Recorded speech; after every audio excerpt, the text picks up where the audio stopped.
Swastiastu, salam manau budaya, salam kebajikan untuk kita semua. Baik, di sini kami dari peserta Larsar CPNS Basarnas tahun 2025, unit kerja Kantor Pencarian dan Pertolongan kelas A Denpasar, dengan pengempu Ibu Siti Ismania Sapitri. Perkenalkan, nama saya Ikomang Wahyu Aris Bratmika. Perkenalkan, saya Fajar Sidik Permata Broda. Saya Muhammad Yadi. Saya Cahaya Doda Bintang Muhammad. Dan saya Iwayan Epis Makin Lesmana. Di sini kami memberikan video diskusi mengenai analisis isu digitalisasi di lingkup pemerintah. Selamat Menyaksikan. Tonton ya. Gimana nih terkait agenda 3 ini banyak sekali nih. Ya gimana jalannya lu? Demi PNS 100%. Culu. Ayolah semangat. Sobat Sam, kalian udah isi tespen belum? Belum. Maunya hari ini aku ngisi. Ya, aku dikirimin link tespen loh ini. Masa? Dari siapa? Ini. Dari siapa? Katanya dari pihak tespen. Masa sih? Iya. Ada setelah birunya lah tuh. Nah itu lagi nggak ada. Hati-hati bro. Wah, ini man nomor pribadi. Nggak boleh langsung percaya pada link-linknya Bro, gitu. it's 2025. Bro, masih aja kamu tertipu kayak gitu. Soalnya kayak meyakinkan aja gitu. Aduh, janganlah. Aku ingat nih, kayak 3 bulan lalu tuh ada kayak gitu juga. Nih, aku coba kirimin videonya ya. Mana? Coba aku lihat, coba. Ke informasi lain, Saudara, Direktorat Siber Polda Metro Jaya berhasil menangkap 2 orang berinisial EC dan IP yang membobol rekening ratusan juta rupiah dengan modus mengirim link download aplikasi Taspen palsu. Pihak Taspen tidak tinggal diam dan dengan tegas akan berkomitmen menjaga data seluruh peserta dengan sistem yang sudah ada. Direktorat Siber Polda Metro Jaya berhasil mengungkap kasus pembobolan rekening dengan modus mengirim link palsu mengatasnamakan Taspen. 2 orang ditetapkan sebagai tersangka berinisial EC dan IP karena terbukti melakukan tindak pidana. Modus tersangka dengan mengaku sebagai pihak Taspen dan meminta kepada pengguna untuk melakukan pembaharuan data mengunduh aplikasi Taspen palsu dengan cara mengisi data Taspen di sebuah link yang sudah dikirimkan. Pelaku bahkan mengirim notifikasi yang seolah-olah aplikasi ini asli. Korban adalah pensiunan, ya. Korban merupakan seorang pensiunan.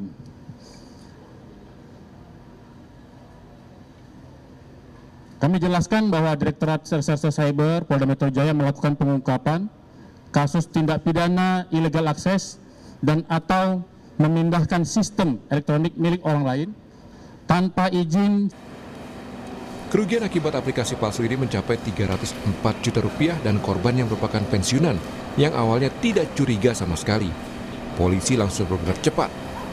Polda Metro Jaya mengingatkan agar masyarakat tidak langsung percaya dan waspada terhadap pihak atau oknum yang meminta data diri, nomor rekening atau PIN yang harusnya dirahasiakan penuh.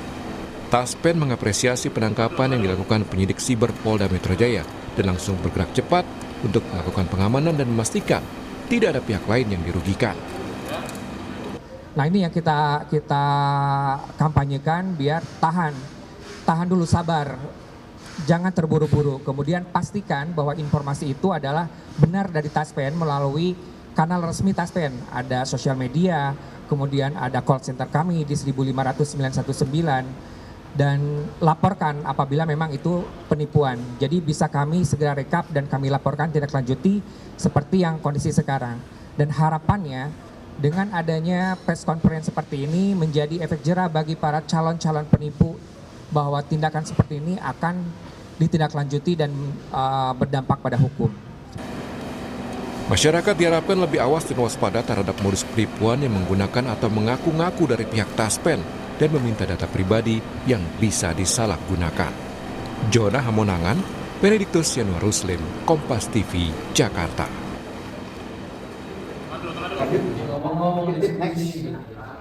Oh, video yang ini. Iya. Bahaya banget ya. Apalagi aplikasi pemerintah loh. Mengatasnamakan pemerintah ini. Bahkan kerugiannya sampai ratusan juta. Di mana itu?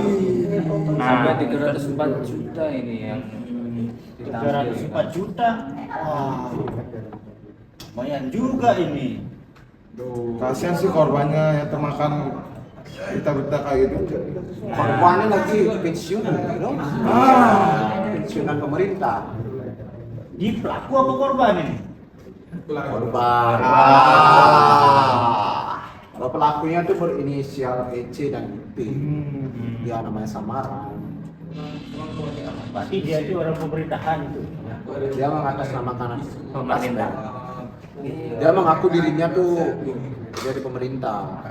Dan mungkin korban mungkin karena sudah umur ya kurangnya literasi digital, ya makanya korban sangat percaya dan gampang terpercaya jadinya. Dan juga Direktorat Cyber Polda Metro Jaya menangkap dua pelaku yang berinisial EC yang dibilang tadi Elvis tadi, sama ada lagi satu nih berinisial IP. Ipman ya? Nggak tahu lah aku. Itu kayak itu cuma ngasih inisial aja. Kapan kejadiannya itu? Pasti ya. Ini sih 3 bulan lalu Iya, ya. dari berita sih 3 bulan lalu. Berarti masih baru-baru ini tuh. Masih fresh Masih fresh. dan segar. Yang tanggal 15 September tuh ya? Iya. Tak patut. Nah, kayak gitu-gitu tadi tuh kita harus ngapain dulu, nggak boleh langsung asal percaya, apalagi kaitannya sama identitas pribadi. Nah, identitas pribadi tuh harus kita jaga, nggak boleh langsung kita sebarkan pada orang-orang yang tidak kita kenal. Kejadiannya kayak gimana sih kemarin? Iya. Nah, pelaku kan ngirim tidak situs-situs kayak kamu itu dah. Oh, ngirim. Ya, untuk tidak korban itu kan karena dia kurang literasi digital, asal-asal mengisi data-data pribadinya dan akhirnya kebobol juga itu taspennya yang sebenarnya itu pensiunannya dimakan sama orang yang salah. Makanya kalau dapat link-link gitu kita harus validasi dulu, apalagi kalau dari instansi pemerintah atau keuangan. kasihan juga uang dari rekening mereka dibobol sama pelaku.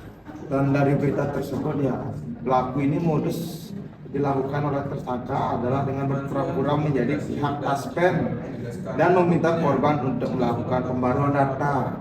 Habis itu mereka kemudian mengirimkan token palsu yang berisi aplikasi taspen untuk diunduh korban yang merupakan seorang pensiunan, diminta untuk mengisi data pribadi melalui token tersebut. Bahkan pelaku juga mengirimkan notifikasi agar aplikasi terlihat seperti aplikasi resmi.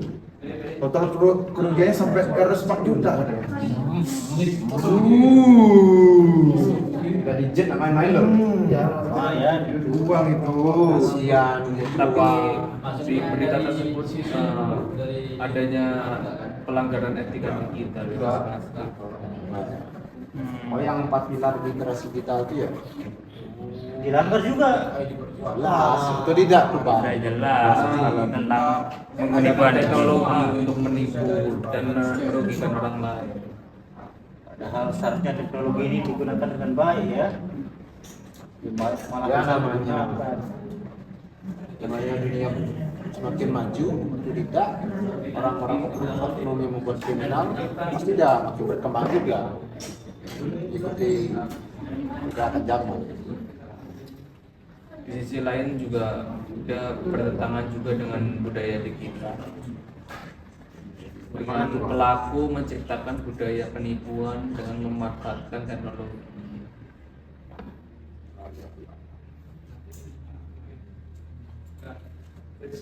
Dan juga itu termasuk pelanggaran keamanan digital karena penipuan yang terjadi menunjukkan betapa rentannya keamanan digital terutama pada masyarakat yang kurang familiar dengan teknologi. Para pelaku mengeksploitasi celah keamanan dengan mengirimkan token palsu, kan mudah ya. Tapi itu juga kita harus barengin dengan keterampilan digital. Nah, kita juga harus memiliki kemampuan teknis dalam menggunakan perangkat lunak, aplikasi, dan juga internet. Kalau dilihat dari video ini, kita bisa lihat nih adanya kesenjangan keterampilan digital antara pelaku dan korban, apalagi korbannya ini orang tua. Nah, kita harus ngedukasi nih para orang tua, atau seenggaknya kita nantinya pas waktu tua tidak seperti mereka. Jadi ini tugas kita juga ya untuk mengajari orang-orang. Jangankan orang tua, orang muda aja masih banyak. Kayak kamu ini tadi kan Hampir nih. Jangan orang tua, orang muda aja hampir. Aku mau pensiun dini kan? Tapi Tunggu lagi ingetin ya. kalau nggak ada pengawasan juga kasihan, karena dengan seiring perkembangan zaman, orang tua kan sangat susah gitu Adaptasi ya susah. jadi harus ada pendamping yang mengawasi. Cucunya lah. Kayak kakekku. Emang ayahmu gimana deh? Ya, begitulah. Masih buta akan teknologi. Ya masih buta lah. Masih- Nah, umur gimana? Banyak makan berita hoax, apalagi link-link ini pasti tergiur. Terus gimana cara kita atasi masalah ini, kawan? Takut juga aku soalnya. Ya, kalau Iya, menurutku sih ngecek kembali informasi yang diterima, jangan tergesa-gesa ya. Kalau dikasih link jangan dia pencet, telusuri dulu dari mana link tersebut. Cari validasi. Ya. Bila perlu langsung tanyakan ke pihak yang terkait biar benar. Pihak taspen tadi ya. Iya, Iya. langsung tanya. Call centernya yang paling mudah sosmednya, DM dia. DM, telepon, itu bebas deh. Tapi harus kita tetap tanyakan dulu, ini benar nggak sih? Apabila nanti ada berita kayak gitu, mending udahlah laporkan aja. Nggak perlu aja. Polisi Iya. Kalau ada yang meminta NIP, PIN, atau pasok, itu mending dihindari. Janganlah langsung jor-joran dikasih. pantes dia yang tadi minta nik, minta kakak segala macem tadi. Sampai nelpon gitu dia. Iya. Aduh. Kasih aku teleponnya. Iya. Nanti aku telepon temanku di Polda Metro Jaya tuh. Hebat banget. Hebat banget habis ini. Ada yang terakhir ya. Ya, ya. Yang paling harus dicapai kepada seluruh masyarakat Indonesia ini selalu waspada terhadap tautan atau aplikasi yang mencurigakan melalui kirim pesan WhatsApp ataupun pesan singkat maupun email. Ingat guys, Ini hati-hati, jangan termakan link palsu. gimana namanya? Kemarin pamanku dia nangkep tuh, tahu gimana? Gimana tuh? Di tempat sabun ayam. Aduh. Pelaku tuh lagi sabun ayam kan? Oke, terima kasih ya. Terima kasih ya kawan atas infonya. Kalau nggak ada kalian mungkin saya udah ditipu ini. Iya. Apa bang ini? Kan uang banyak. Besok kasih tahu dah keluarganya bang, teman dekat semuanya bang. Kasih tahu ya. Dan ingat juga validasi dari mana informasi tersebut didapat. Jangan asal pencet-pencet, apalagi isi masuk ini password, PIN itu sangat bahaya sih. Apa aja nggak kecepat ya. Iya. Apalagi kalau dari WA gini, lihat dulu tuh nomornya, ini beneran resmi apa enggak, ada centang birunya enggak. Kan sekarang ada kalau di WA itu kan kalau ada centang biru, udah itu validasi, udah valid itu dari instansi tersebut. Kalau nggak ada, Kalau nggak ada, mending janganlah. Jangan Ngomongin lagi centang biru nih, centang biru ini bisa dipilih. Hati-hati juga itu. Centang biru hati-hati nih. Ya, kita lihat kita itu nomornya gimana. Yang paling benar tuh telepon call centernya. Ya. Call center yang benar itu. nggak paling Udah paling pas. lah. menjamin. Ya. oke lah kawan kalau gitu nanti kita berbincang-bincang lagi ya. Oke. Ya. Terima kasih. Terima banget ya. Sekian dari kelompok kami. Bila ada salah kata, kami mohon maaf sebesar-besarnya. We are family. Abrekam Jagat Sama.